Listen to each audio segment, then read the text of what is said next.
Bueno, quiero darles la bienvenida en nombre del equipo de gestión, agradecerles la presencia de todos ustedes, a las disertantes en especial, no solo porque hoy comparten esta jornada en la sede, sino que también estuvieron presentes en nuestro anexo que funciona en la unidad penal número 2.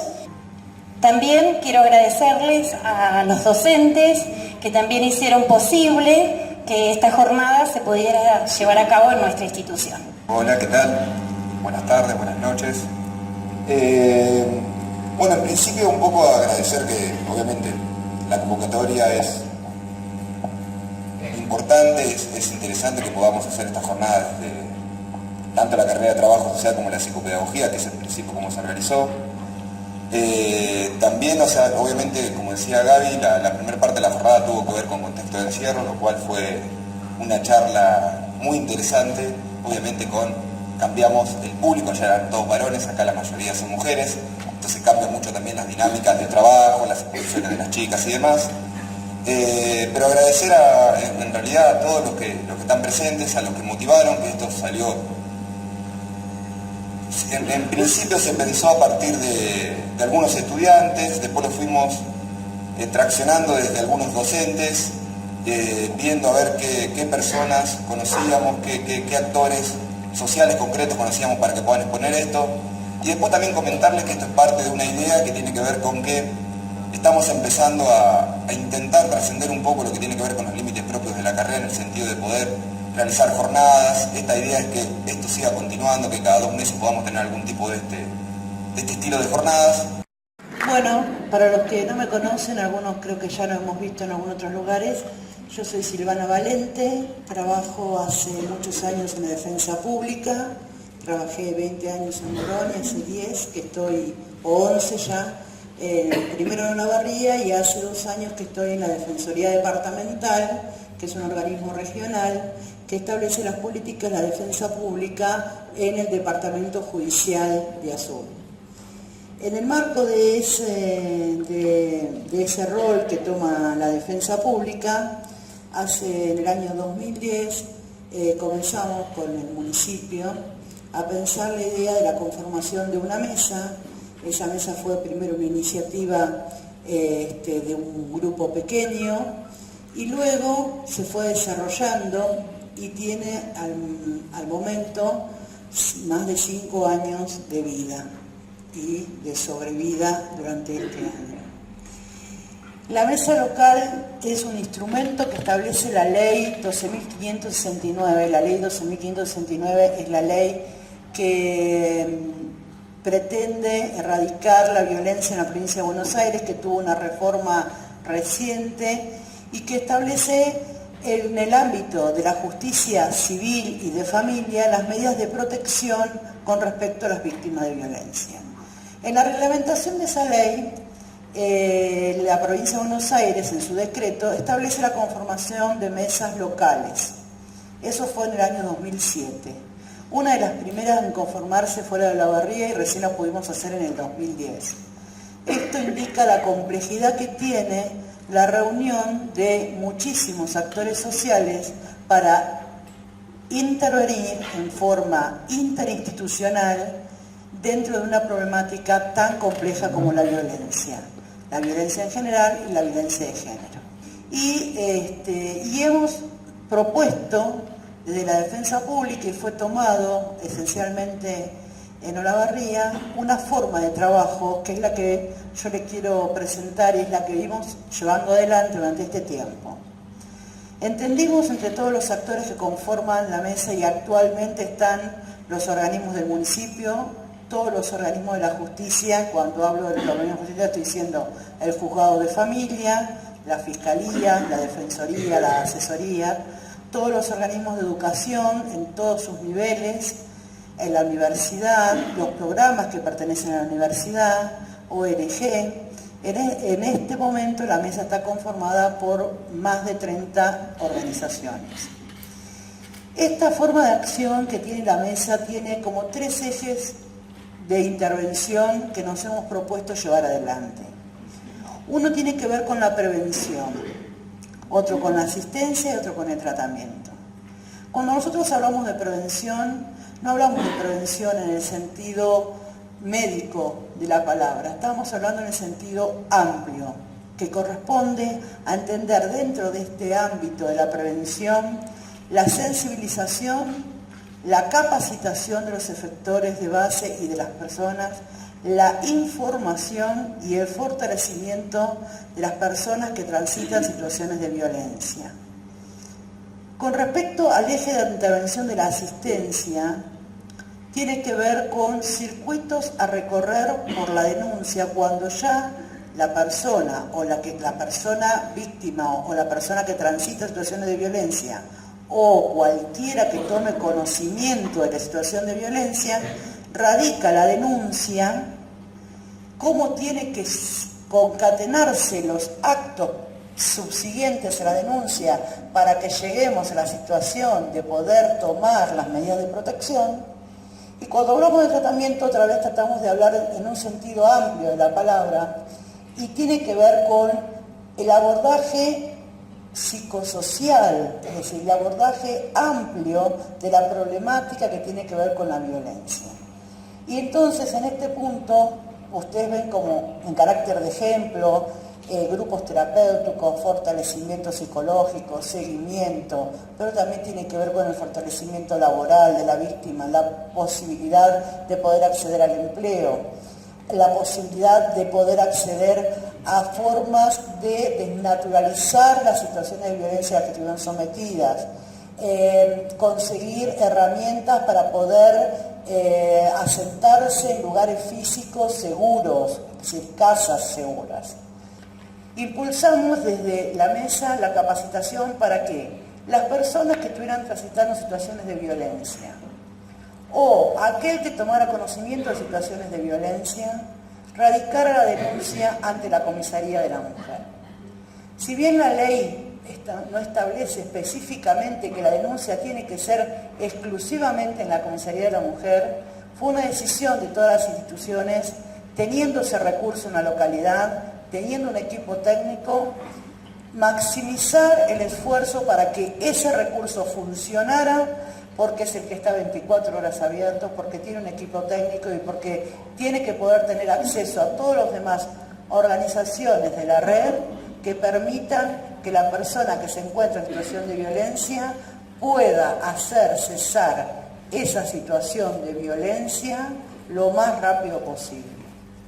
Y esto tiene que ver en que a veces la diferencia entre estar vivo y muerto es solamente que un vecino o que alguien golpee la puerta en esos 5 minutos que está escuchando el problema grave en el vecino y corte esa situación de violencia. Entonces, la denuncia se radica en la Comisaría de la Mujer y la persona que la radica en la Comisaría de la Mujer da en forma inmediata intervención al juzgado de familia, que en Olavarría tiene teléfono de guardia. Cuando hay un niño o niña involucrado en una situación de violencia, al servicio local, que también tiene un teléfono de guardia, y a la fiscalía, donde se le da intervención para por persecución, si llega a haber la existencia de un delito penal. Nosotros conocemos que en la definición de violencia, algunas situaciones de violencia son delito penal y otras, a pesar de ser situaciones de violencia, no configuran delito, pero sí es necesario hacer cesar eso. El juzgado de familia, con una denuncia, la denuncia tiene que ser autosuficiente, es decir, la denuncia tal como fue desarrollada, originariamente una denuncia muy pobre, se fue trabajando y ahora tiene los elementos, es autosuficiente para que el juez de familia, que es el juez competente para determinar en esta cuestión en particular, y es el responsable en la localidad de tomar las medidas de protección, en el plazo de 48 horas tenga que tomar las medidas. No existe mediación en situaciones de violencia, porque la mediación solamente existe cuando las personas están en un mismo nivel de poder. Y en las situaciones de violencia hay desequilibrio de poder. Entonces no hay manera de poder ejercer como medida alternativa de resolución de conflicto la mediación. Lo que sí se puede conseguir a través de otras herramientas son acompañantes, pueden ser personas que puedan mediar en el sentido de llevar y traer los niños para el régimen de visita. Es decir, podemos conseguir otras herramientas que medien la situación de violencia, que hagan bajar la densidad del conflicto para poder seguirlo trabajando, porque no es algo que se resuelve. Lo que se tiene que tener en claro que las medidas que toma el juzgado de familia son provisorias y no resuelven la cuestión de fondo. Lo único que hacen es poner este límite de tiempo. Después de tomadas las medidas, se notifica al agresor, a la persona que está ejerciendo violencia. Como son medidas cautelares, no se notifican previamente y la persona que está ejerciendo violencia no tiene derecho a defensa porque no hay ataque. Estas no son medidas que determinan la culpabilidad o no de una persona, sino que simplemente toman las medidas de protección. Se notifican y luego de eso se le da, por supuesto, oportunidad de tener un abogado, a presentarse en juicio, a decir su parte de la verdad, a tomar intervención al asesor de menores. Si existiera un delito, en Olavarría funciona la Mesa General de Entrada de la Fiscalía con una secretaría especializada en violencia de género, que es la que unifica las causas. Muchas veces hay muchas causas con respecto relacionadas a causas de violencia, de protección que tramitan el juego de familia, que son delitos penales, y asignarla, dar un trámite hasta que llegan a una instancia en la que pueden ser acusados. En ese momento son designados a un fiscal. Esta Secretaría Especializada de Violencia es una secretaría que existe en la provincia de Buenos Aires, a instancia de la Procuradora General, la doctora Falvo, que entiende digamos que desde la persecución penal se puede encontrar un freno inhibitorio para el ejercicio de violencia en determinadas situaciones cuando configuran delito. Este es el mismo circuito que ustedes vieron, pero cuando no hay un niño involucrado. Ustedes ven que cuando no hay un niño, el servicio local no está interviniendo en esto. Pero además tenemos, y esa es la única localidad que funciona, grupos terapéuticos para personas que ejercen violencia. En este momento, y en el último informe que tenemos de los grupos terapéuticos, tenemos 12 personas, individuos que están concurriendo. 6 están yendo por orden judicial, civil o penal, pero hay 6 que ya están yendo voluntariamente. Es decir, que han detectado por alguna forma en su grupo familiar de situaciones de violencia y se han propuesto ir a los grupos terapéuticos. Cuando el victimario es un miembro de la Fuerza de Seguridad teníamos serios problemas, porque las denuncias se nos perdían, desaparecían y la violencia era mucho mayor. Además, la aportación de armas en forma permanente era un riesgo altísimo.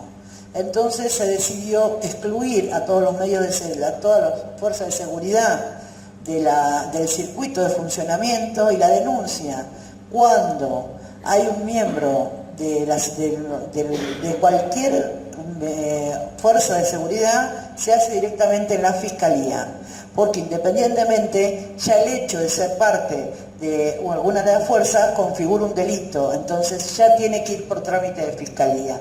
Que la Fiscalía le da intervención al juego de familia para que tome las medidas de protección y luego se sigue todo el trámite penal. Todas las cuestiones que ustedes vieron en el diseño de cómo sigue la denuncia son todos organismos del Estado, el juzgado de familia, la comisaría, las asesorías, la fiscalía, la defensoría, que tienen un presupuesto propio y que tienen la obligación de llevar adelante las medidas tal como lo dice la ley.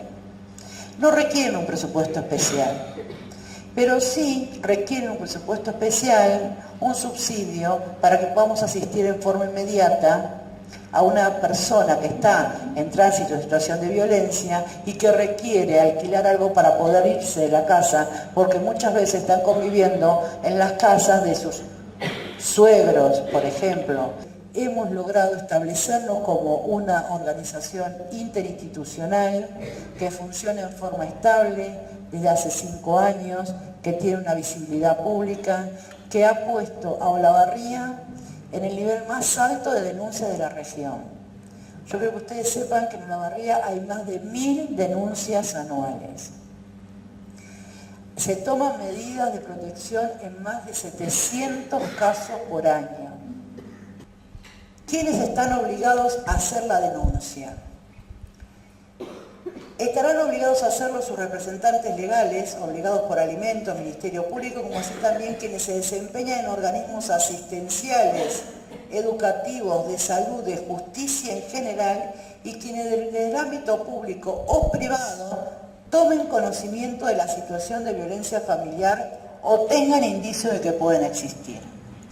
Cuando concurre una persona mayor de edad, una mujer mayor de edad y capaz, es obligación informar a las autoridades administrativas o judiciales que correspondan, aún en aquellos casos en que el hecho no configure delito, es decir, que ustedes tengan una presunción de que hay una situación de violencia, no necesitan ver un ojo negro. Las personas que se desempeñen en servicios asistenciales, sociales, educativos y de salud, públicos o privados, y que con motivo o ocasión de sus tareas tomaran conocimiento de un hecho de violencia contra las mujeres en los términos de la Ley 26.485. ¿Eso qué significa? Que si una mujer es víctima mayor de edad, capaz, y no quiere realizar la denuncia, nuestro trabajo es fortalecer, es informar, es trabajar, pero no podemos suplantar su voluntad, porque la mujer mayor de edad que no esté inconsciente no es incapaz para que representemos su voluntad. Eso, los receptores de las informaciones mencionadas, es decir, las personas en las que nosotros informamos, quedan obligados a realizar averiguaciones y proceder según correspondan a su competencia. Para realizar denuncias judiciales deberán contarse con la autorización de la mujer, salvo que se trate de un delito de acción pública, es decir, salvo que nos llegue una persona en la que, por su situación, y nosotros como profesionales estemos obligados a denunciar. Y la reserva de identidad del denunciante es una medida que se puede pedir en todas las veces que realizamos la denuncia. Es decir, que por ningún motivo es necesario que el nombre quede. Los desafíos que tenemos presentes es cambiar la lógica de la derivación por la de la corresponsabilidad, la de construir una nueva institucionalidad y la de superar la mirada de caso a caso para empezar a pensar políticas públicas que pongan en funcionamiento todos los organismos y todas las leyes que tenemos para que podamos empezar a erradicar las situaciones de violencia familiares y de género. Vamos a ver un poquitito al principio qué cosa es la violencia, una de las multiplicidad de definiciones en torno de violencia que hay. Vamos a ver después qué cosa es el género, qué cosa es violencia de género, para adentrarnos en violencia simbólica y después en violencia mediática. Sí, una de las primeras definiciones que vamos a trabajar es esta, la idea de violencia, ¿no? ¿Qué cosa es la violencia? A ver, no hay sobre la faz de la Tierra sociedad que carezca de esta cuestión que pareciera haber sido constitutiva incluso de algunas. Allí dicen, la violencia es tan vieja como el mundo. Sí, podríamos afirmar que sí. Cosmogonías, mitologías y leyendas nos la muestran, vinculada a los orígenes, acompañando siempre a los héroes y a los fundadores. ¿No? ¿Cómo puede ser? Sin embargo, pareciera ser que nosotros estamos viviendo en un momento, en un siglo, en el cual es el siglo más violento. Y sobre todo si hablamos de violencia de género. ¿Es más violento el momento actual en el cual estamos viviendo nuestras vidas? ¿O en todo caso deberíamos pensar que concretamente lo que ha habido, por lo menos en la Argentina, desde la llegada de la democracia a esta parte, es una mayor visibilización de la problemática de género y una mayor visibilización específicamente de lo que es la violencia. Digo, no podemos pensar a las sociedades sin violencia, pero porque históricamente, digo, hoy a la tarde cuando estábamos en contextos, lo que estábamos diciendo es, bueno, qué sé yo, la primer violencia que sufrió concretamente esta tierra donde nosotras estamos paradas, tiene que ver ni más ni menos con la llegada de los conquistadores que destrozaron cosmogonías, mitologías, impusieron religiones y en el lapso de los 500 años de la conquista, ¿sí? De 1492 a 1992, hay un registro de 100 millones de personas de pueblos originarios, ¿sí? Exterminados por el solo hecho de ser pueblos originarios. Entonces, no hay sociedades sin violencia, desgraciadamente. En algunos momentos se evidencia más, en algunos momentos se evidencia menos. La violencia de género ha estado tapada históricamente y ahora vamos a ver. Violencia, nosotros acá por supuesto que nos referimos a la violencia humana, en términos de que puede ser entendida como una libertad, ¿no? La violencia, el hecho de ejercer violencia puede ser pensada como una libertad por la cual alguien supone que tiene el derecho de ejercer libremente, ¿sí? Valga la redundancia, esa libertad para hacer algo a la otra persona.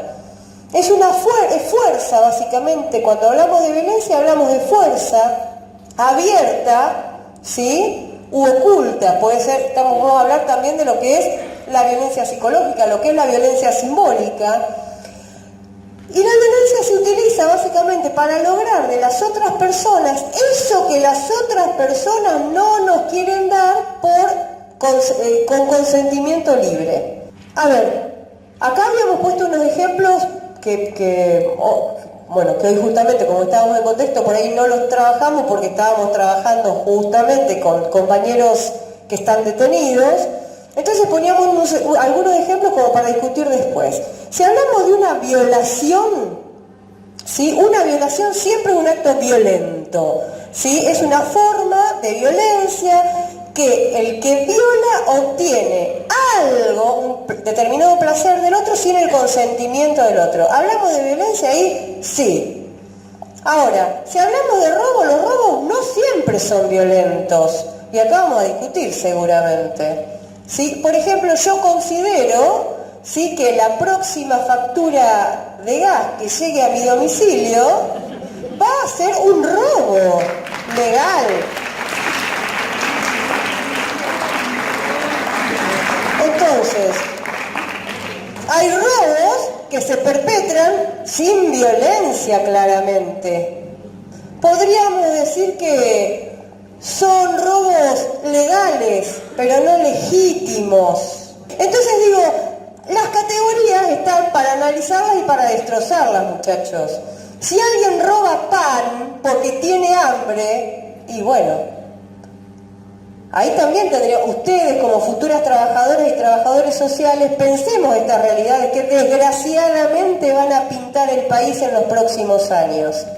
¿Sí? Digamos, no todos los robos son violentos, ni todos los que roban lo son. Acá cambiemos el eje, ¿sí? No es lo mismo robar una gallina, ¿sí?, que te roben el 60% de tu salario mediante devaluación.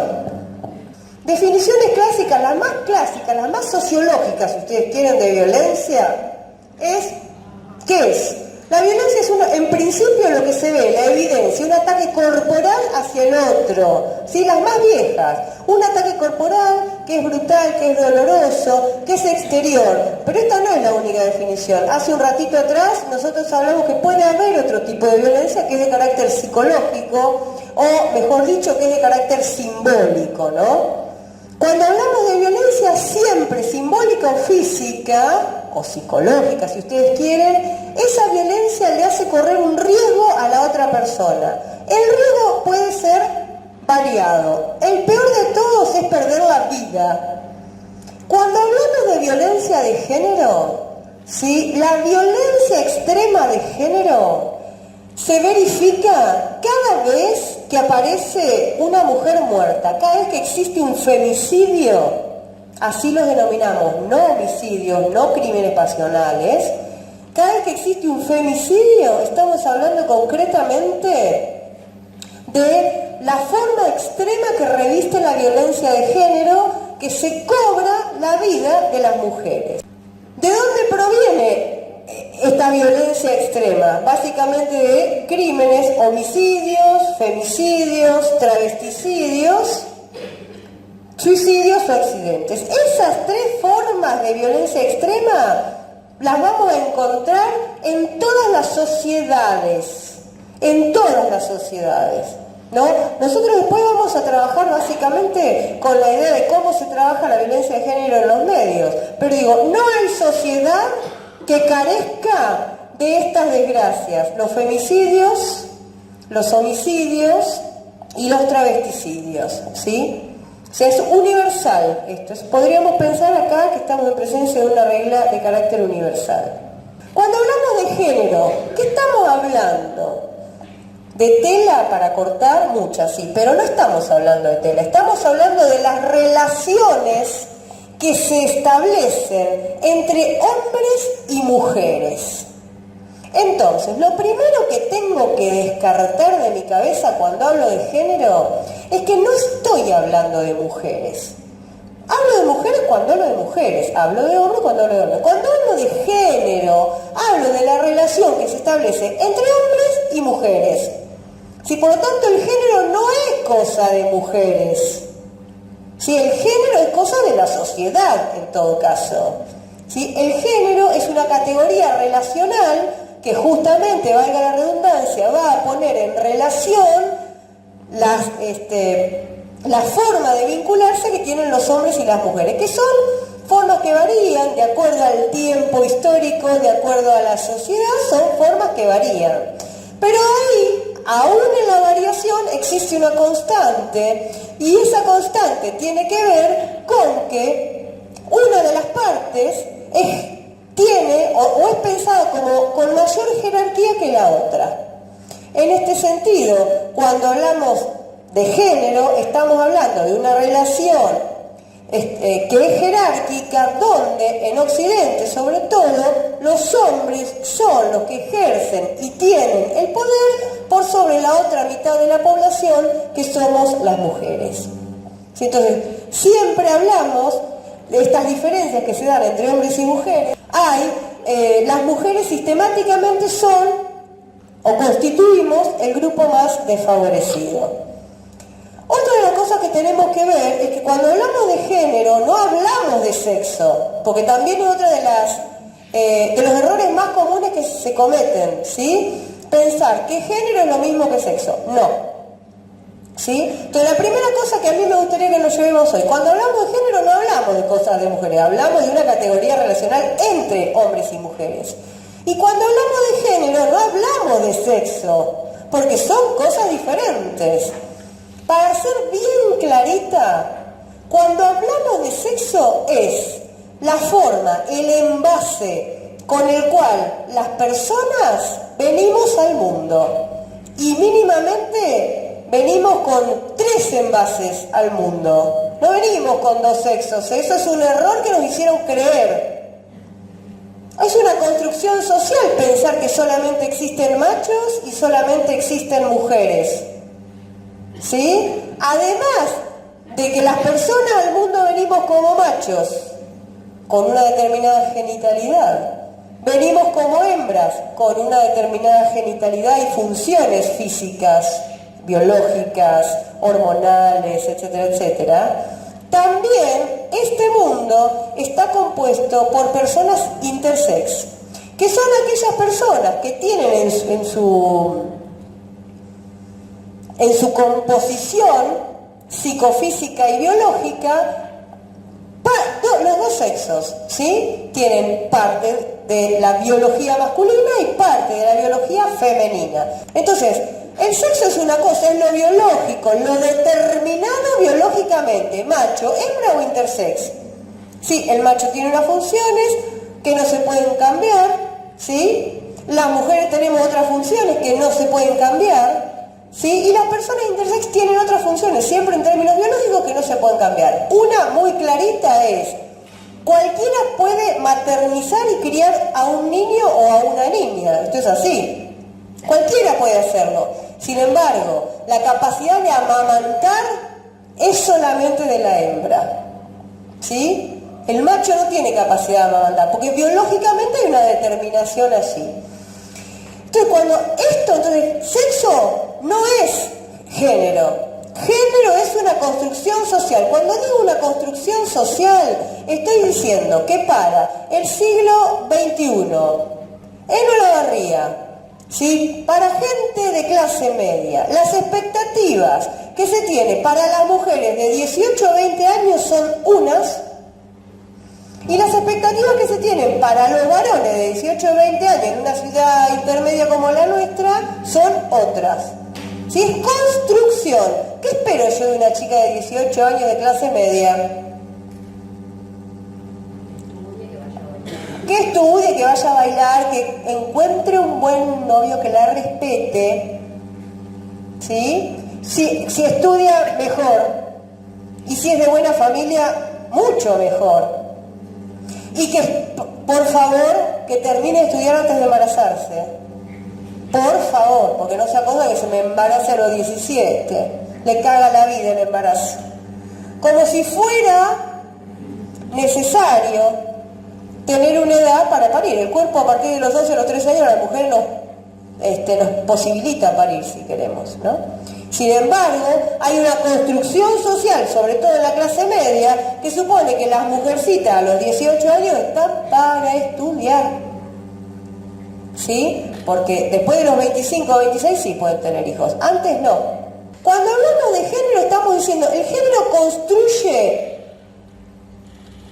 algunas ideas en torno de qué cosa es ser femenina y qué cosa es ser masculino, ¿sí? Eso nos permite, eso nos enseña el género, ¿sí? ¿Cómo hay que ser mujer? No se nace mujer, una aprende a ser mujer.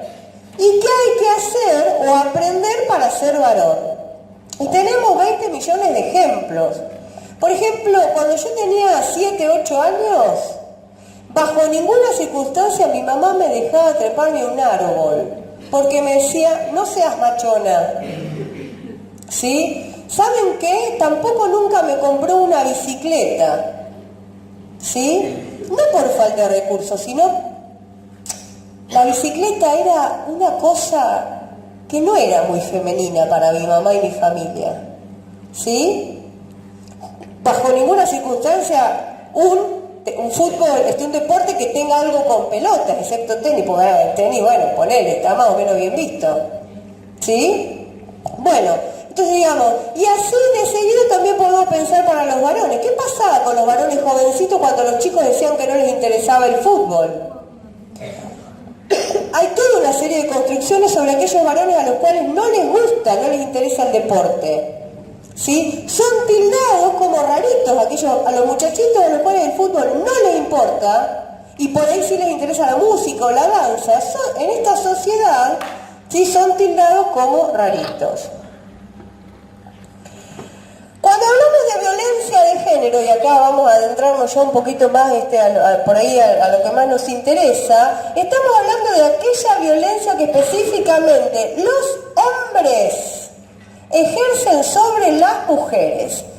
Todas las mujeres en algún momento de nuestra vida hemos sufrido algo vinculado a la violencia de género. Ahí está el dato, me había olvidado. Una de cada 3 ha sido, esto es a nivel mundial, una de cada 3 ha sido golpeada, forzada a tener relaciones sexuales, insultada o ha sufrido malos tratos en manos de su pareja o expareja a lo largo de su vida. Acá, entre nosotras, hay mujeres, habemos mujeres que hemos sufrido violencia de género, sin lugar a dudas. No estamos fuera de lo que son las estadísticas. ¿Cuál es la forma que asume esa violencia de género? Puede ser física, ¿sí? Golpes, empujones. La violencia extrema tiene que ver con el femicidio, puede ser psicológica, que tiene que ver con el abuso emocional, con los insultos, con el maltrato en general, conductas de control o conductas de dominio. Por ejemplo, te reviso el correo electrónico, te reviso el telefonito, el WhatsApp, ¿con quién estás chateando? Otra de las formas de violencia comunes que se ven son las de abuso económico, ¿sí? Manejar el ingreso que la mujer tiene o incluso lo que son las herencias recibidas por las propias mujeres. Violencia sexual al interior del matrimonio. No es necesario estar casada para considerar matrimonio, ¿no? Al interior de la pareja, digamos. Cuando hay sexo sin consentimiento de las mujeres. Aislamiento social, con esa no te juntás, con ese no te juntás, no vas más a la casa de tu hermana porque te llena la cabeza, tu vieja tal cosa. Sí, hay una infinidad de posibilidades de sufrir violencia. ¿Desde cuándo? Desde que nacemos por el solo hecho de ser mujeres y hasta que nos morimos por el solo hecho de ser mujeres. En el año 2009, en nuestro país, en correlato con toda una serie de normativas internacionales, a las cuales, sobre todo de lo que es la OEA, Organización de Estados Americanos, a las cuales Argentina adhiere, en nuestro país se sanciona la ley 26.485, que tiene un nombre muy largo, la ley de violencia la conocemos, ¿sí? Más clarito, es la ley de violencia. Esta ley tiene un detallecito que yo por ahí me olvidé de contar. ¿Saben qué? Cuando se sanciona esta ley es una ley divina, enunciativa. La ley es enunciativa, ¿qué quiere decir? Que dice qué cosa es la violencia, qué tipos de violencia, sí, divina. Pero ¿saben qué? No sanciona la violencia. Complicado. ¿No saben por qué no sanciona la violencia esa ley? Porque las mujeres cuando proponen esta ley tuvieron que terciar para que se apruebe. ¿Por qué? Tuvieron que terciar porque si ponían sanciones a la violencia, acá en el marco de esta ley, los señores diputados y los señores senadores no la querían aprobar. ¿Sí? Estamos en un problema acá. Esta ley de todos modos nos habilita concretamente a enunciar y actuar sobre esos enunciados. Va a definir qué es la violencia simbólica y dentro de la violencia simbólica qué es la violencia mediática. La violencia simbólica como forma, otra forma, además de la violencia física, de la psicológica, de la económica patrimonial, ¿sí? De la obstétrica, la violencia simbólica es aquella que a través de patrones estereotipados, mensajes, valores, íconos o signos, transmite y reproduce dominación, desigualdad y discriminación en las relaciones sociales, naturalizando la subordinación de la mujer en la sociedad. ¿Sí? No es menor que esto esté enunciado, es interesante al menos que haya una enunciación en torno de qué cosa es la violencia. Violencia mediática, ahora sí, específicamente, ¿qué es lo que pasa al interior de los medios masivos de comunicación? ¿Qué cosa es la violencia mediática? Maltrato, humillación, discriminación hacia las mujeres en los medios de comunicación. Está lleno de esto. Siempre existió, aunque la denominábamos de otra forma, sexismo en la información, discriminación en los medios y demás. Esta incorporación en la normativa vigente, en la normativa para nuestro país, nos hace quedar muy bien con lo que son los estándares internacionales. En este sentido, Argentina tiene un conjunto de leyes que son de vanguardia, pero sin embargo, aún estamos pidiendo, ¿sí?, para que todo esto que está acá se ponga efectivamente en marcha. Vamos a ver, para ir cerrando y para ir terminando, cómo se dan las coberturas, ¿sí?, en los medios masivos de comunicación. Cuando digo medios masivos de comunicación estoy hablando de medios audiovisuales y también de medios gráficos, ¿sí? ¿Cómo se da esa cobertura en los medios, por lo menos a nivel nacional? En general, si pensamos en los femicidios, que vuelvo a reiterar, es la muerte a la que llegan las mujeres en manos de asesinos por el solo hecho de ser mujeres, se pone sobre todo énfasis sobre la vida privada de las mujeres, pero no en la criminalidad del hecho ni en la violencia existente a nivel cultural, a nivel social. Ejemplos de esto, un montón. Hoy decíamos, esas dos chicas mochileras que aparecieron muertas, ¿se acuerdan? Los medios de comunicación llegaron hasta decir, y bueno, iban solas. Iban solas. ¿Cuál es? Yo me pregunto, ¿no? Reflexionemos, ¿cuál es el problema de ir sola? ¿No tengo yo derecho a caminar sola por la calle? ¿Tengo derecho a caminar sola? ¿Tengo derecho a viajar sola por el mundo? Claro, los medios de comunicación se van a emperrar en decirnos que no.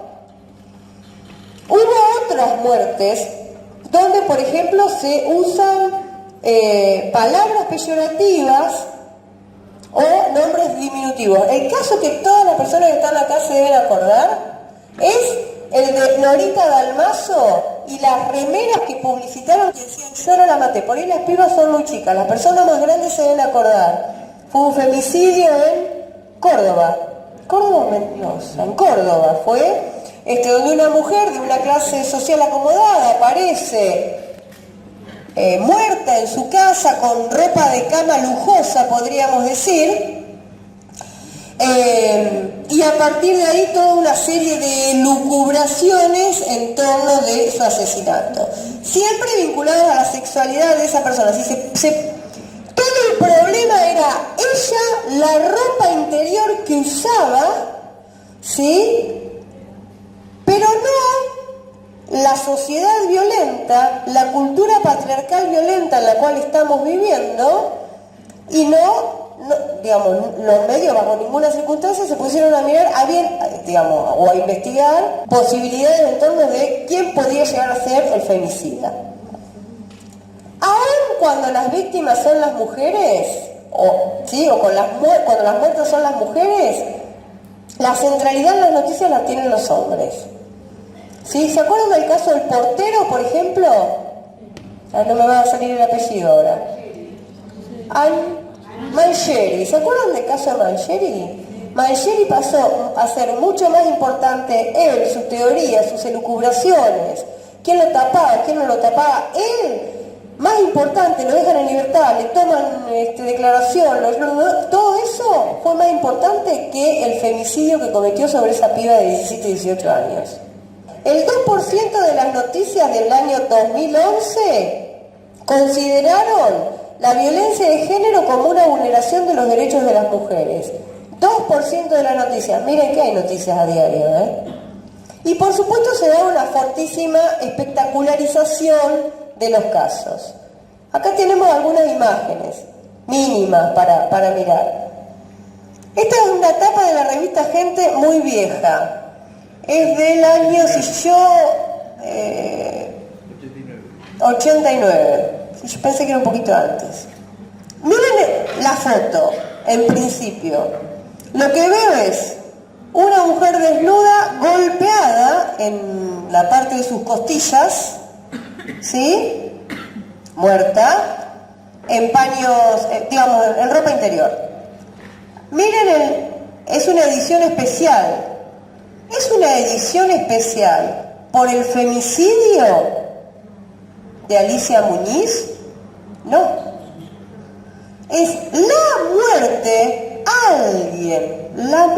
alguien la mató. De la mujer, la cosa, de Monzón. Acá el que tiene prevalencia es el femicida Monzón. ¿Sí? A ver, leemos de nuevo. La muerte, caracho. ¿Quién mató a Alicia Muñiz? Monzón la mató. Pero Monzón, ustedes saben que anduvo con la SU y que para la SU era una buena persona la mataba a palo, pero la Su se lo merecía, ¿viste? ¿Sí? Fíjense lo que dice esta edición especial, la revista Gente, que quema cabezas, obviamente, ¿no? La muerte, la muerte la mató. No la mató Monzón acá, la mató la muerte a esta señora. Bueno, esto es delicado en relación con las barrabasadas que ha habido. Esta es una, yo la pongo en general porque es una de las tapas que produjo mucha conmoción en el marco de lo que era del feminismo de ese momento, ¿no? Entonces, la muerte de la mujer de Monzón, qué bárbaro. Otro tipo de violencia, ¿sí? Estamos acá en el marco de lo que es la violencia mediática, violencia simbólica y violencia mediática. Fíjense, acá las puse a propósito, estas imágenes son de la expresidenta Cristina Fernández de Kirchner, ¿sí? Donde en la primera imagen, la tapa de la revista Noticias, que ustedes sabrán que durante el mandato de los dos mandatos de la expresidenta hubo una serie de tapas que se dedicaron directamente a menospreciar no su investidura como presidenta, sino su condición de mujer. Eso es lo que acá nos tiene que llamar la atención, no que se trata de una expresidenta, porque yo lo que pienso es, si a una expresidenta le hacen esto en una tapa, ¿qué queda para las demás? Dice así, el negocio de pegarle a Cristina. Me olvido que es la presidenta y lo que tengo es una mujer con un ojo negro y una curita por acá. Si pegarle y la imagen. La asociación es pégale a Cristina, pégale a la mujer. ¿Sí? La otra imagen es también Cristina Fernández de Kirchner. Esa imagen es una caricatura que pone en marcha que dibuja Hermenegildo Sabat, lo deben ubicar, es el caricaturista del diario, el gran diario argentino, de Clarín, ¿sí? En uno de los momentos en los cuales la ley de servicios de comunicación audiovisual, menospreciada fuertemente por el gobierno actual, cuando en una de las instancias judiciales le dieron al gobierno, ¿sí? Le dieron un revés judicial. No me acuerdo bien la instancia en este momento, ¿sí? Pero digamos, en ese marco de el vaivén que tuvo la ley de servicios de comunicación audiovisual, uno de los logros de Clarín fue ejemplificado con esta caricatura, donde también vemos a una mujer golpeada, un ojo negro, pero también podríamos decir amordazada, callate. También vamos a encontrar en los medios de comunicación publicidades sexistas, ¿sí? El 95% o más de los casos de todas las publicidades son sexistas. El 90% de los casos las mujeres aparecemos vinculadas a productos de limpieza. Porque está claro que a todas nos encanta lavar los platos, chicas. Y lavar el culo de los bebés, un placer de los dioses. Y lavar el baño, limpiar la mierda ajena, es placenterísimo, ¿no? Entonces nos vinculan fuertemente, por ejemplo, a Mr. Músculo. Nosotras lo hacemos, pero Mr. Músculo, él, el macho musculoso, viene a ayudarme. Me ayuda Mr. Músculo a tener mi casa limpia y reluciente como cualquier mujer de mi edad tiene que tener. ¿Estamos?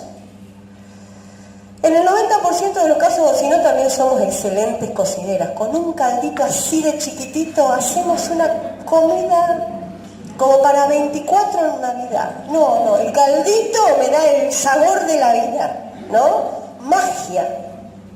Todas las tareas domésticas están vinculadas entonces, concretamente, los productos de limpieza, digo, desde los pañales de los bebés y las bebés, qué sé yo, detergente, todos los productos para desodorizar que se les ocurra, ¿sí? Además las mujeres saben que, todos saben que menstruamos. Color azul, chicas, ¿saben por qué? Ustedes todas para los medios de comunicación tienen sangre azul, princesitas, todas. Nadie me menstrua en rojo acá, por favor, porque me mancha la toallita. Y otra cosa, chicas, cuando se van a depilar, ya se van al kiosco, se compran la depiladora y ya desaparecen los pelos. ¿Sí? Te pasás la maquinita, pero no hay pelos. No hay estrías, no hay tetas caídas ni panza. No hay mujeres reales, ¿no? Entonces las publicidades son fuertemente sexistas. Fuertemente sexistas, tremendamente sexistas. El caso de los autos es patético. El caso de los autos en más del 100%, en el 100% de las publicidades de automóviles, cuando aparecen mujeres, por supuesto, porque hay en algunos casos que no, las mujeres son concretamente objetos sexuales. ¿Sí? O sea, comprate un superauto que te vas a levantar la supermina, pero esa supermina, no cualquier otra. ¿Sí? Entonces, las mujeres estamos fuertemente cosificadas en los medios de comunicación, absolutamente desnaturalizadas, pero fuertemente cosificadas. Ahora sí, ¿quién nos reafirma la calidad del producto que nos está vendiendo? Es sí o sí una voz masculina.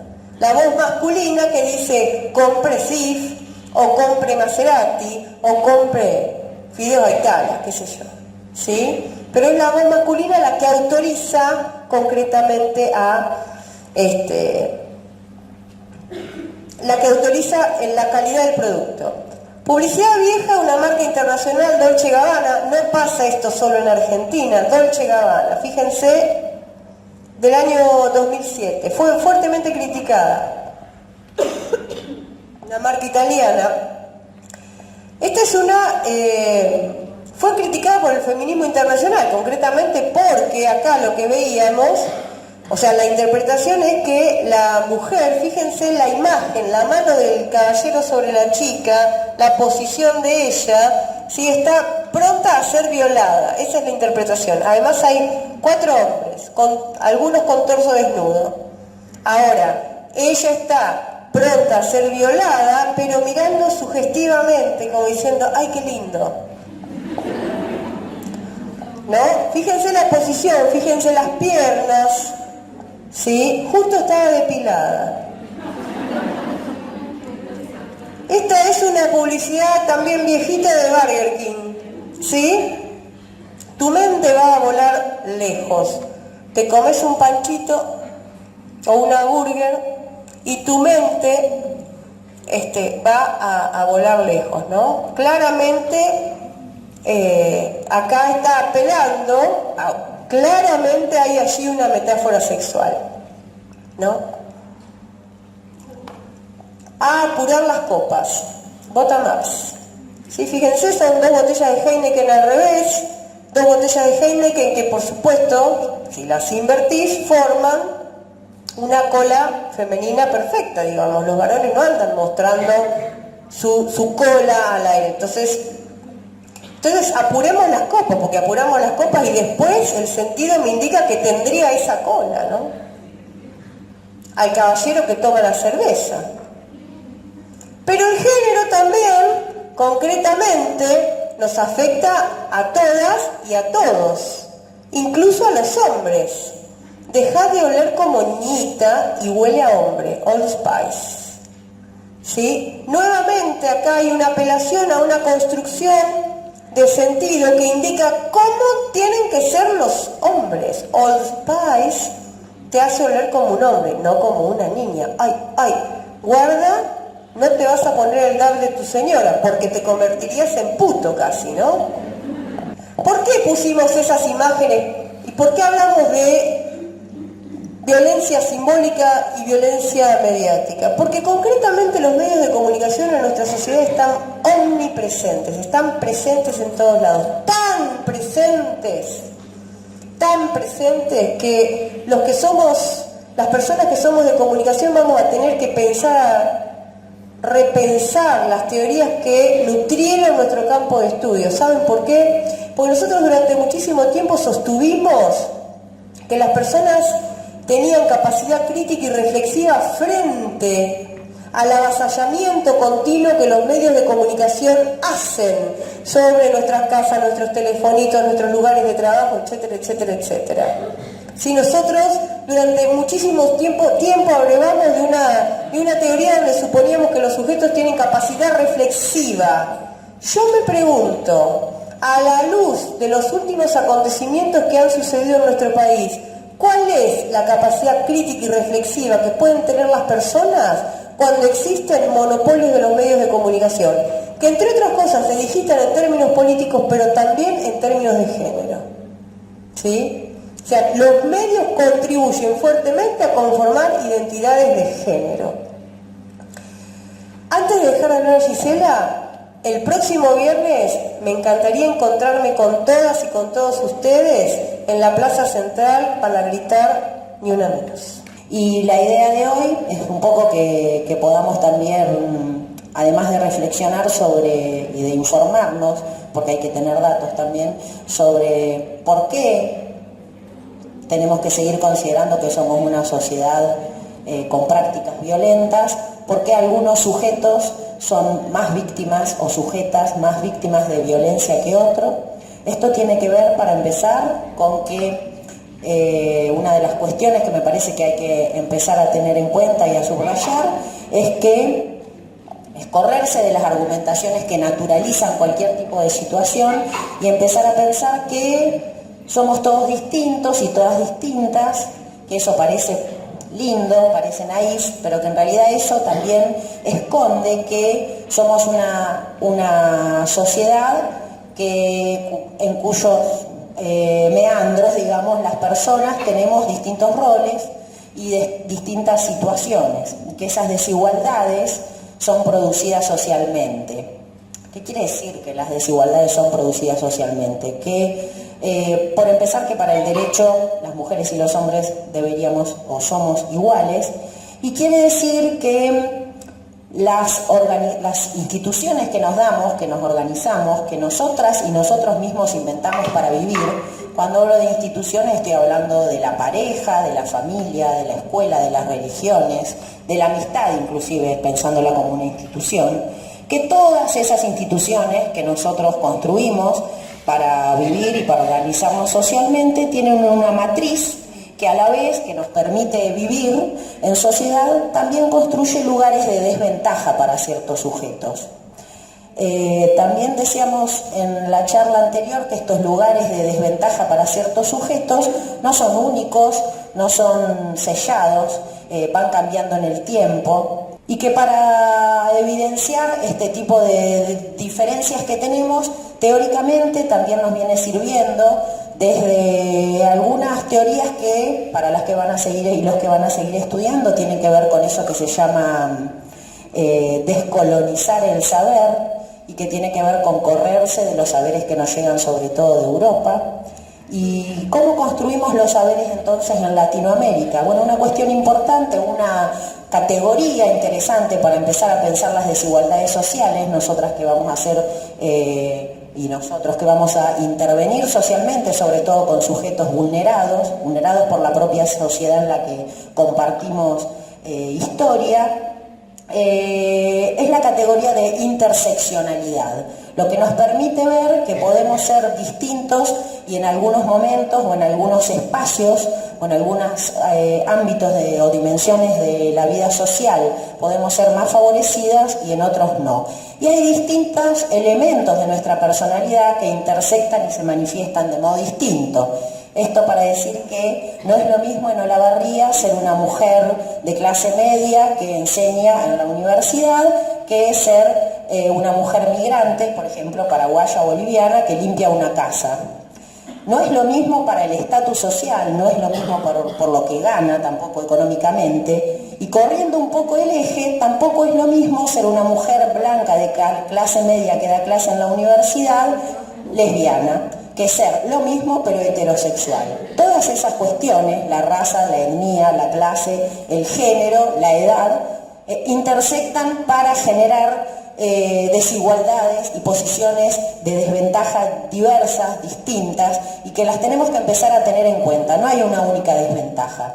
Evidentemente la cuestión de la diferencia de clase nos atraviesa, pero también estamos viendo que la diferencia de género nos atraviesa y nos pone en situaciones de desventaja cada vez más evidentes.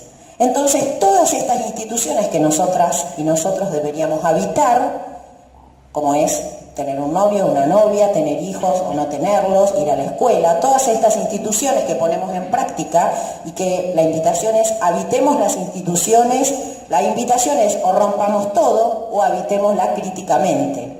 Probablemente en este contexto sociohistórico vamos a optar por habitémosla críticamente, en una forma bastante amable de entender lo que nos está pasando. Todas estas instituciones, de cualquier modo, tienen sus sistemas de exclusión. Y todas las relaciones que tenemos y que conformamos y que vamos construyendo y de las cuales participamos, debemos o deberían ser reconocidas también como relaciones de poder. El poder está como muy estigmatizado, sin embargo tenemos que darnos cuenta que el poder existe en todas las relaciones. Bueno, ¿cómo vamos a hacer y de qué modo vamos a compartir ese poder que tenemos? Por ejemplo, con la persona que más queremos, con la que elegimos para construir nuestra vida en común, que pareciera que paradójicamente a veces termina en un asesinato, por eso hablábamos de femicidios. Pero sin llegar a estos extremos y pensando que acá y deseando que acá no haya nadie que haya tenido ganas de matar a la persona que más quiere, y suponiendo que no hay nadie acá que haya cometido un femicidio o que haya matado a otra persona, también podemos pensar que ese es un extremo, pero que existen otras actitudes y otros momentos, espacios en los que sí podemos estar utilizando el poder que tenemos. Hoy dábamos un ejemplo muy claro, que yo esté hablando y ustedes estén callados, es también, o calladas, una relación de poder en este momento. Por lo tanto, no estoy hablando de que nada que sea totalmente positivo ni totalmente negativo. Estamos hablando de la invitación es empecemos a pensar cuáles son nuestras prácticas o de qué modo habitamos estas normas y estas instituciones, y si podemos ser más democráticas y democráticos y más justos y más equitativos cuando empezamos a habitar este tipo de relaciones.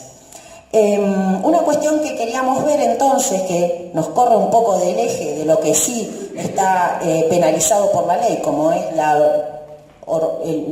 horror que es quitarle la vida a alguien, corriéndonos de eso, podemos sí invitarnos a pensar, bueno, pero nosotros también discriminamos, pero no discriminamos porque queremos, a veces sí, pero en realidad discriminamos también a consecuencia de que, decíamos recién, todas las instituciones tienen sus propios sistemas de exclusión y la discriminación es un proceso social. Un aporte interesante es empezar a pensar cómo se produce la discriminación. Algunos autores sostienen que en general se asume que la gente es discriminada porque nace ya diferente. Y en realidad lo que tendríamos que empezar a develar es que es totalmente al revés, que la diferencia y la aparición de identidades diferentes son producidas por la discriminación, y entonces empezar a pensar la discriminación como un proceso que establece la superioridad de aquello que sería lo típico o la universalidad de algunos rasgos en términos de la inferioridad o lo atípico o lo particular de otros. Cuando recién hace un rato Pata hablaba de qué es la cuestión del género y qué es la cuestión de el sexo, y decíamos el sexo son aquellas características biológicas por las cuales nacemos machos, hembras o intersex, y el género serían todas las expectativas sociales asociadas inmediatamente o como mecánicamente con la cuestión de si sos varón y naciste genitalmente masculino, deberías cumplir todas, esperaríamos y todos que cumplas con determinadas actitudes, que hables de determinada manera. Esto es No hay que romper todo. A nosotras y a nosotros nos sirve para vivir socialmente y también nos reduce y nos vuelve un poco más ásperos y más áridos cuando pensamos las identidades de este modo. Es verdad que la primera cuestión que nos viene como sentido común cuando miramos a alguien o cuando ustedes nos están mirando es pensar que nosotras tres somos mujeres y que Luis es varón. ¿Por qué? Porque está vestido de una determinada manera, porque no huele a nenita y porque tenemos pelo largo y tetas nosotras tres. Bueno, eso puede ser, pero eso es básico y no nos sirve para nada. ¿Para qué te sirve clasificar si es hombre o si es mujer? Ordena, evidentemente, por eso el sentido común, que es tan conservador, lo usa. Sin embargo, lo que me parece que eso ya está entendido y que lo que nos interesaría destacar es que este sistema, que se llama sistema sexogenérico, es un elemento que estructura todos los niveles de la sociedad y que no lo tenemos en cuenta como estructurante. Muchas veces tenemos en cuenta la clase social más como estructurante, pero también el sistema sexogenérico estructura las relaciones y las posiciones que podemos o no tener en esas distintas instituciones de las que hablábamos al comienzo. Gracias a este sistema sexogenérico, nosotras y nosotros debemos ejercer roles prototípicos que se van aprendiendo desde la infancia. Esto que también hablaba hace un rato Pata, desde las frases hechas, desde el sentido común y también desde las ciencias, aprendemos a ser hombres y mujeres, a cómo nos tenemos que comportar, a cómo nos tenemos que vestir, a cómo impostar la voz, y también a cuáles serían nuestras preferencias en torno a los trabajos que deberíamos hacer. Esto de que a las mujeres, no sé por qué, nos tendría que encantar estar en casa limpiando y a los varones les debería encantar levantarse a las 5 de la mañana, sudar, irse a la fábrica y volver. Ninguna de esas cosas, obviamente, ya saben ustedes que es verdad, son construcciones, están arraigadas y la mala noticia es que nosotras y nosotros mismos las reproducimos la mayoría de las veces inconscientemente. Como ustedes están estudiando y son sensibles y van a seguir creciendo, como todas nosotras, no hay un tope para crecer y para buscar autonomía y libertad, la invitación es siempre a complejizarse a sí misma. ¿Cómo hacemos para reproducir estas normas y estas lógicas que nos siguen dejando en desventaja como sujetos, muchas veces como sujetas mujeres? Desde el sentido común, hoy dábamos algunos ejemplos de frases que escuché a mi mamá decir, que es una señora hermosa y con buena voluntad y que supongo que me quiere mucho, y que las mamás de ustedes también las habrán dicho y que ustedes habrán escuchado a sus hermanas decirle a sus sobrinitos, y tienen que ver con estas típicas frases de no seas maricón, no llores si un nene se golpea, dicho con mucho amor, no tenés que llorar porque los varones no lloran. Esto también lo decía Pata recién, así como a las mujeres se nos exige estar depiladas, a los varones también entre muchas otras cosas, a los varones también se les exige, por esta cuestión del género y de la expectativa de género y de lo que se espera, que sea productivo, que gane plata, que pueda mantener a la familia, que sea exitoso, que sude pero que huela bien y sobre todo que no sea maricón. Entonces de chiquito, nene, no llores porque eso es de maricones, lo estoy diciendo entre muchas comillas, ¿no? Otra de las cuestiones es, mi mamá tampoco me dejaba subirme a los árboles, igual nunca pude porque soy bastante tosca para los movimientos. ¿Por qué te ensucias así? ¿No te das cuenta que tenés que ser delicada porque sos una nena? Con esas simples frases vamos recreando y reproduciendo eso que llamamos sistema sexogenérico. Y eso es el peligro que tenemos de repetirlo sin darnos cuenta y de que nos parezca que es algo inocente. No es algo inocente porque estamos repitiendo y reforzando el sistema que nos ha hecho estar sujetadas a ciertas relaciones, sobre todo a las mujeres. No hables así porque ya sos una señorita, cuando estás puteando y tenés ya 13, 14 años. A mí me decían, no digas más malas palabras, pareces tu hermano, y somos los dos grandes puteadores. Qué feas quedan las chicas cuando toman, esa ya cuando tenía 18 me decían esas cosas, que empezás con la cerveza, del pico además. Y la otra muy grande, que no se sabe de dónde salió, porque después si le preguntás, nadie conoce un puto o una torta, pero todos los homosexuales son promiscuos. Bueno, si no conoces a ninguna ni a ninguno, no importa. Esas son cuestiones del sentido común por las cuales se nos va metiendo esto del sistema sexogenérico y que va reforzando ideas equivocadas, por otra parte. Estas prácticas, en estas relaciones, hablar de este modo, tener expectativa genérica cuando veo a una persona, esa es bastante difícil no tenerla. Ver a alguien y clasificarlo rápidamente como hombre o mujer, son las que refuerzan e institucionalizan este tipo de desventajas a partir de tres lógicas, decía yo hoy, que tienen que ver con: la primera es el modelo heteronormativo. Heteronormativo quiere decir que la norma sería ser heterosexual.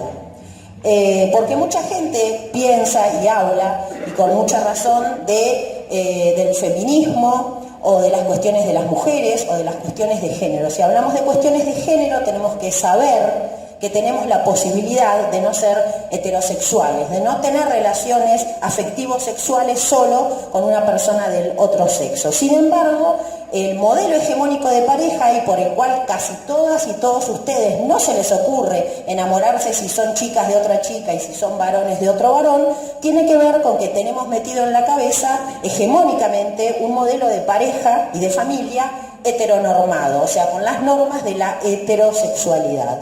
La segunda lógica que empezamos a reproducir es lo que llamamos la lógica binaria del sistema sexogenérico, para la cual habría, en general, dos sexos y dos modos de comportarse. Y de esos que son macho y hembra, porque la mayoría no habla tampoco de los intersex. Hasta las ciencias médicas niegan que haya un porcentaje alto de niños y niñas nacidas con ambos sexos, pero en realidad los datos son que el 3% más o menos de la población nace con los dos genitales.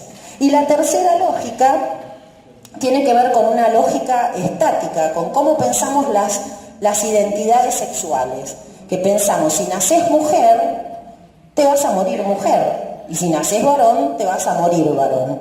La buena noticia es que podemos decidir hacer con nuestros cuerpos, con nuestras mentes y con nuestras elecciones y nuestros deseos sexoafectivas otras cuestiones.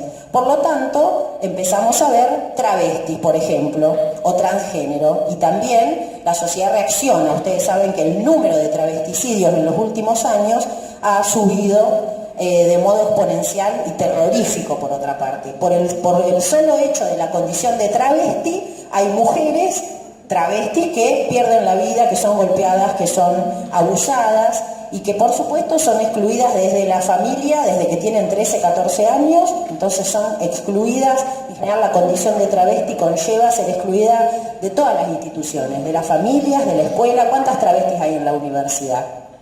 Estas cuestiones, entonces, el modelo heteronormativo, la lógica binaria y la lógica estática en relación a las identidades sexuales, a su vez definen comportamientos que, basados en estos tres elementos, permiten prácticas discriminatorias, que son las que llamamos discriminaciones basadas en el género, y que son aquellas que se ejercen en función de una construcción simbólica, sociohistórica, que asigna determinados roles y atributos socioculturales a las personas a partir del sexo biológico, y a la vez convierte esa diferencia sexual en una desigualdad social, estableciendo una jerarquía en la que todo lo masculino es valorado como superior respecto a los atributos considerados más femeninos. Evidentemente cambia históricamente y espacialmente. ¿Qué significa ser mujer hoy en Argentina? No es lo mismo que hace 30 o 40 años. ¿Qué significa ser hombre? Tampoco significa lo mismo. ¿Qué significa ser transexual, bisexual, gay o lesbiana en Olavarría? Y también es importante que nos empecemos a preguntar qué significa ser heterosexual. Porque hay un proceso de naturalización de la heterosexualidad. Pareciera que si sos heterosexual está todo resuelto, y sin embargo también ser heterosexual esconde exigencias, porque tenés que ser una o un heterosexual dentro de las normas de la heterosexualidad. No se te va a ocurrir cada tanto mirarle algo a otra persona de tu mismo sexo, o que se te ocurra desearla, por supuesto, eso ni hablar. Entonces, ¿qué significa este proceso de naturalizar la heterosexualidad? Que todo lo otro ni siquiera lo vemos. Naturalizar tiene que ver con negar que las cuestiones humanas son construcciones sociales, ¿no? ¿Qué otros comportamientos derivan de este orden que nos impone el sistema patriarcal y que reproducimos? Bueno, comportamientos tremendos, estos no son menos tremendos, ¿no?, los que acabamos de ver, sino comportamientos tremendos como pensar, como saber que cada 30 horas muere una mujer asesinada, o sea, una por día. En el 2014 algunos datos arrojaron que hubo 230 femicidios y que esos datos, 230 femicidios en un año, que esos datos tienen que ver con mujeres jóvenes y con niñas.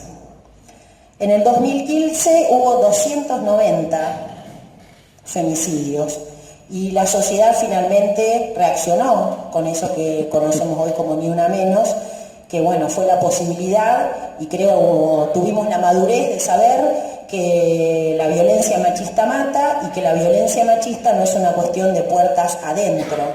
Ustedes que van a ser trabajadoras y trabajadores sociales tienen que empezar a desandar ese tipo de naturalización. Nada de lo que pasa dentro de una casa es de adentro de esa casa.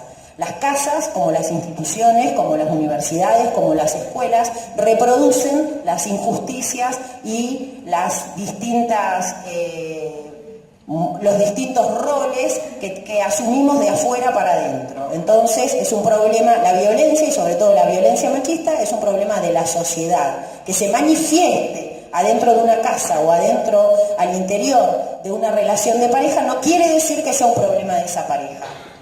Esto está evidenciado también porque hoy tenemos algunos elementos jurídicos, lo cual quiere decir que el Estado empieza a tomar parte en este tipo de situaciones. En este año, los primeros 3 meses de este año, en la provincia de Buenos Aires tenemos 98 femicidios. O sea, en 90 días, un asesinato de mujer por día en la provincia de Buenos Aires, en esta provincia tan rica, tan blanca y tan heterosexual también, ¿no?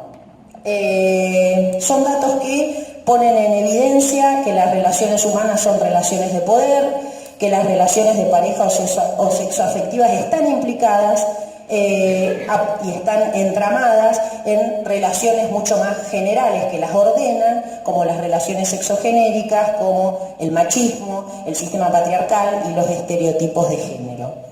En relación al machismo, también nosotras y nosotros sabemos qué es y sabemos que engloba un conjunto de actitudes y de conductas y de prácticas sociales que están destinadas a justificar y promover el mantenimiento de conductas que son percibidas de manera tradicional como heterosexualmente masculinas y discriminatorias contra las mujeres. El sistema patriarcal no es abstracto, cada una y cada uno de nosotros lo habitamos. Y algunas de las manifestaciones y de las conductas que llevamos adelante, que ahora las vamos a ver y que también Pata ejemplificó muy bien, tiene que ver con aquello que algunas teóricas llamamos micromachismos.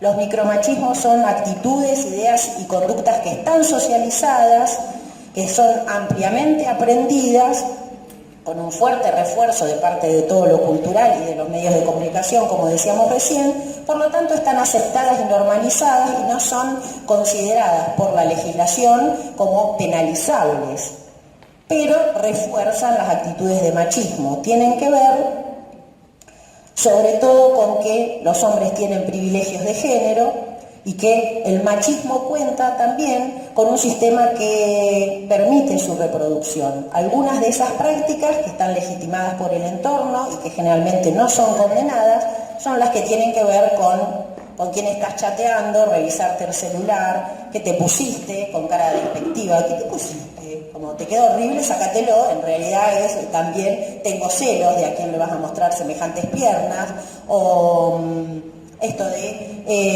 con quién estás hablando, te reviso el celular, cómo te vas a vestir, deja de tratarte con no sé quién. Esas son prácticas micromachistas.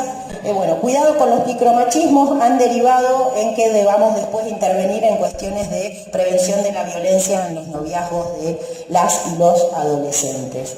También esto tiene que ver, por supuesto, con entender que los femicidios no son, volviendo un poco a lo anterior, un asunto privado, que los tenemos que ver como dentro del amplio horizonte de los derechos humanos y que como mujeres y varones y travestis o lo que quieran, tenemos derecho siempre a decir no frente a aquello que no deseamos. Podemos decirle que no a una pareja si ya se terminó, si ya se fue el encantamiento o si no tenemos un porqué. También podemos decir, bueno, no, ya está, terminemos con esta relación. Podemos decirle que no a un embarazo. Estamos hablando de la autonomía, de decidir qué hago y qué no hago con mi propio cuerpo y si me quiero reproducir o no. Estamos hablando de derechos sexuales reproductivos y no reproductivos. Podemos decirle absolutamente no a un acto sexual en el momento que querramos. Podemos decirle que no a un modo de vida preestablecido, a las expectativas sociales que se tienen porque soy varón o mujer o porque tengo 45 años y ya no tendría que andar a cualquier hora militando por cualquier lado. Podemos decirle que no a los mandatos de sumisión y de obediencia. Esto sería decidir sobre nuestros propios cuerpos, sobre nuestras vidas afectivas, sobre nuestra sexualidad, sobre nuestra participación en la sociedad, en el trabajo o en la vida política. De todo esto tiene que ver, o de todo esto también es consecuencia ni una menos. La semana que viene nos volvemos a juntar, volvemos a gritar en las plazas porque no queremos que nos maten, que nos sigan matando, pero también la idea es, o la invitación es a, problematizar nuestras propias prácticas, nuestras propias ideas y representaciones respecto de las relaciones afectivo-sexuales, respecto de la familia, respecto de qué queremos cuando decimos que somos mujeres, qué queremos decir, cuando decimos que somos varones, qué queremos hacer. Tenemos algunos instrumentos, la Ley de Protección Integral de las Mujeres, la 26.485, es un instrumento que estaríamos pensando que puede revertir el aumento de la violencia. Sin embargo, seguimos necesitando que todos los artículos de esa ley estén reglamentados, que todas las provincias adhieran. Y este 3 de junio también seguimos esperando que se ponga en marcha el Plan Nacional de Acción para la Prevención, Asistencia y Erradicación de la Violencia, que debería ponerse en marcha en el mes de julio y del cual el gobierno ya anunció que no sabe si vamos a tener presupuesto. Por lo tanto, la invitación es a empezar a seguir pensando por qué decimos ni una menos y que vamos a tener que profundizar también en este contexto de crisis económica, las prevenciones y la solidaridad de clase, la solidaridad con nuestras propias amigas y mujeres. Las cuestiones económicas ustedes saben que nos dejan siempre en desventaja a las mujeres, que somos las que tenemos que hacernos cargo de que comamos igual todos, de que limpiemos la casa y también de contener los exabruptos muchas veces de nervios de un marido, un compañero que quedó desempleado, de un chico que no va a tener más el comedor en la escuela. Entonces siempre en situaciones de crisis económica las que quedamos en desventaja somos las mujeres, seamos grandes o adultas. Bueno, muchas gracias.